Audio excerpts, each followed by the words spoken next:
നമ്മൾ ആക്സിഡന്റ് എന്ന് കരുതിയത് ഇപ്പൊ മർഡർ കേസ് ആയിരിക്കുക. ആരായിരിക്കും ആ കൊലയാളി? അതറിഞ്ഞാൽ മാത്രമേ നിനക്ക് കേസിൽ നൂരാൻ പറ്റൂ. എടാ, ശവത്തിന്റെ അടുത്ത് നിന്ന് കിട്ടിയ ബാഗിൽ രമ്യയുടെ ഫോട്ടോ ഉണ്ടായിരുന്നില്ലേ? എന്ന് വെച്ചാ രമ്യക്ക് ഈ കൊലയെ പറ്റി അറിയാം. അവളെ പൊക്കുകയാണെങ്കിൽ ഇതിന്റെ എല്ലാ രഹസ്യങ്ങളും പുറത്തു വരും. വാടാ. സാർ, അവരെന്നെ കൊല്ലാൻ വരുമോ സാർ? എന്നെ ഒന്ന് രക്ഷിക്കണേ. ഡേയ്, എന്താടാ നോക്കുന്നേ? നോക്കിയാ നീ എന്ത് ചെയ്യൂടാ? ഏയ്, അടിയടാ അവനെ.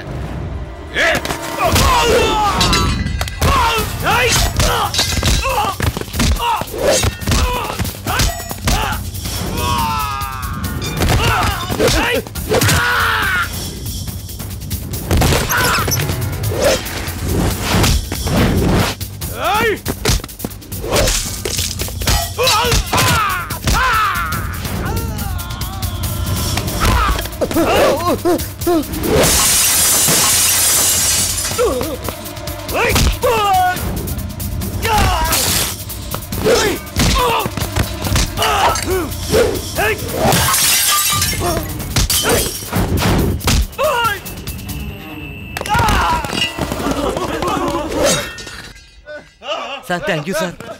നിങ്ങളുടെ കൂടെ എന്നെ കൂടെ കൊണ്ടുപോകണം സാർ. പറയൂ സാർ. അവന്മാര് തന്നെ എന്തിനെങ്ങനെ ഓടിച്ചത്? എനിക്കൊന്നും അറിയില്ല സാർ, എനിക്കൊന്നും ഓർമ്മയില്ല.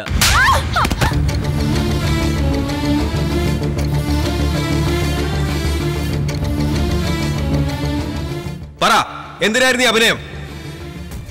ആദ്യ രാത്രിയിൽ തന്നെ ഞാൻ നിന്നെ സത്യം പറയിപ്പിക്കണമായിരുന്നു.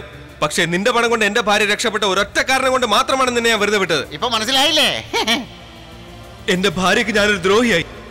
പോലീസ് എന്നെ കൊലയാളിയാക്കി. അതൊന്നും നിനക്കറിയില്ല. ആ റെയിൽവേ ട്രാക്കിൽ കൊല്ലപ്പെട്ടത് ആരാണ്? ആ കൊലയുമായി നിനക്കെന്താണ് ബന്ധം? അവിടുന്ന് കിട്ടിയ ബാഗിൽ ഒരുപാട് പണവും നിന്റെ ഫോട്ടോയും ഉണ്ടായിരുന്നില്ലേ? ആ കൊലയാളിയും നീ തമ്മിൽ എന്താണ് ബന്ധം? പറ. പറയാം. ഞാൻ കാരണം നിങ്ങൾ ഇത്രയും ബുദ്ധിമുട്ടുമെന്ന് കരുതിയില്ല. സത്യത്തിൽ നടന്നത്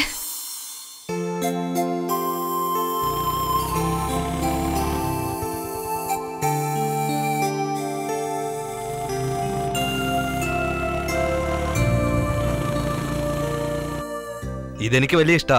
ഹേ, excuse me, take this please. Thank you. അപ്പൊ എനിക്ക് അതിന് ഞാനില്ലേ? എഴുന്നേക്ക്. എന്തിനാ ഇവിടെ ഇരിക്കുന്നേ? അവിടെ പോയിരിക്കും. അതെന്തിനാ? അയ്യോ, ആരെങ്കിലും. അയ്യോ, ഇവരെല്ലാം എന്റെ ഫ്രണ്ട്സാ. നമസ്കാരം. ഇതാ ശ്വേത. നമസ്കാരം. മോണിക്ക. നമസ്കാരം. സൂപ്പർ. ഹലോ. അല്ല വെങ്കട്, എന്താ പറ്റിയേ? നിന്റെ അച്ഛൻ നമ്മുടെ ഈ ബന്ധത്തിന് സമ്മതിക്കോ? എനിക്ക് ഓർക്കുമ്പോ പേടിയാവോ രമ്യ. നിന്നെ എനിക്ക് കിട്ടിയില്ലെങ്കിൽ പിന്നെ ഞാൻ ജീവനോടിരിക്കില്ല. ഡോണ്ട് വറി വെങ്കട്, ഇന്ന് തന്നെ ഞാൻ അച്ഛനോട് സംസാരിക്കാം. എത്ര നാളായി ഇത് തുടങ്ങിയിട്ട്? just 1 week back. ജസ്റ്റ് 1 വീക്കിൽ എങ്ങനെ മനസ്സിലാക്കാൻ കഴിഞ്ഞു? ഡാഡിയുടെ ജനറേഷൻ അല്ലേ ഇത്? ഇപ്പെല്ലാം ഫാസ്റ്റ് കൾച്ചറാ. ആദ്യം കോളേജില്, രണ്ടാമത് ടെലിഫോണില്, മൂന്നാമത് റെസ്റ്റോറന്റ്, നാലാമത് പബ്ബ്, 5-ാം ദിവസം കല്യാണം, 6-ാം ദിവസം ഫസ്റ്റ് നൈറ്റ്, 7-ാം ദിവസം കോടതി. വിവാഹമോചനം, അതല്ലേ? ഐ എം സോറി, ഈ തീരുമാനം സമ്മതമല്ല. ഡാഡിയുടെ സമ്മതം എനിക്ക് വേണ്ടെങ്കിലോ? മറ്റന്നാൾ നിന്റെ കല്യാണം. ചെറുക്കൻ ചിലപ്പോ ഇവനായിരിക്കും, അറിയോ? ഡാഡ്,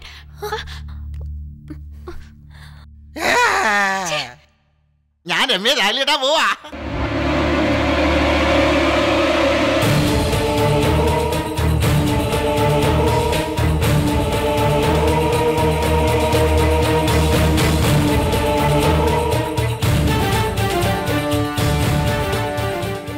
നീ ചെയ്തത് തെറ്റാണ് രമ്യ. ഈ കാശ് നീ എന്തിനാ എടുത്തോണ്ട് വന്നേ? നമുക്ക് സന്തോഷമായി ജീവിക്കാൻ വേണ്ടിയാ. ഞാൻ നിന്നെ സംരക്ഷിക്കില്ലെന്നാണോ? അയ്യോ, അതല്ല മതി, വെങ്കട്. നിർത്ത്. എന്തായാലും ശരി, നിന്റെ അച്ഛന്റെ സമ്മതത്തോടെ മതി ഈ കല്യാണം. അത് നടക്കില്ല വെങ്കട്. നിന്റെ ഈ സ്നേഹത്തെ വിട്ട് എനിക്ക് ജീവിക്കാൻ കഴിയില്ല. ശരി, അമ്പലത്തിൽ വെച്ച് നാളെ നിന്റെ കഴുത്തിൽ താലി കെട്ടുന്നു. പോരെ? ഓക്കേ.